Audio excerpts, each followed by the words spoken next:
कौन थे काकभुसुंडी? पौराणिक कथाओं के अनुसार श्री राम की कथा भगवान शिव ने माता पार्वती को सुनाई थी। उस कथा को एक कौवे ने भी सुन लिया था। उसी कौवे का पूर्व जन्म काकभुसुंडी के रूप में हुआ था। काकभुसुंडी को पिछले जन्म में भगवान शिव के मुख से सुनी हुई राम कथा पूरी तरह से याद थी, इसलिए उन्होंने यह कथा अन्य लोगों को भी सुनाई। भगवान शिव के द्वारा सुनाई गई कथा अध्यात्म रामायण के नाम से जानी जाती है। काकभुसुंडी ऐसे बने कौवा। गरुड़ जी का संदेह दूर करने के बाद काकभुसुंडी ने उन्हें अपने कौवा बनने की कथा सुनाई थी। काकभुसुंडी जिसके अनुसार उस जन्म में वह काकभुसुंडी जी का प्रथम जन्म अयोध्यापुरी में एक शूद्र के घर में हुआ। भगवान शिव के भक्त थे, लेकिन अहंकार के वशीभूत होकर उन्होंने अन्य देवताओं की निंदा की। एक बार अयोध्या में अकाल पड़ जाने पर वह उज्जैन चले गए और उन्होंने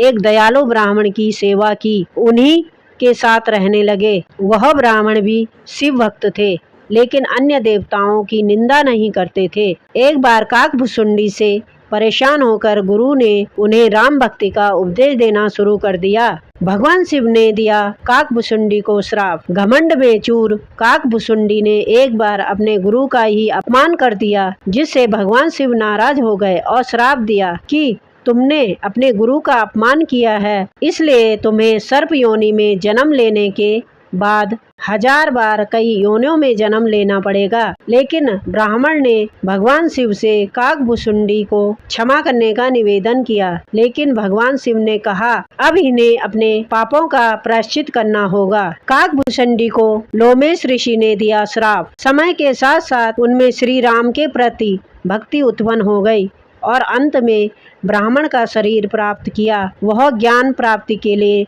लोमेश ऋषि के पास गए और लोमेश ऋषि उसे ज्ञान देते थे, तो वह उनसे अनेक प्रकार के तर्क वितर्क करते थे। उनके इस व्यवहार से परेशान होकर लोमेश ऋषि ने उन्हें श्राप दे दिया कि जाओ चंडाल पक्षी यानी कौवा बन जाओ, और वह तत्काल कौवा बनकर उड़ गया। श्राप देने के बाद ऋषि को पश्चाताप हुआ और उन्होंने उस कौवे को वापस बुलाकर राम मंत्र दिया और साथ में ही इच्छा मृत्यु का वरदान भी दिया। राम मंत्र मिलने के कारण उसको उस कौवे के शरीर से भी प्रेम हो गया और बाद में वह काकभुसुंडी के नाम से प्रसिद्ध हुआ।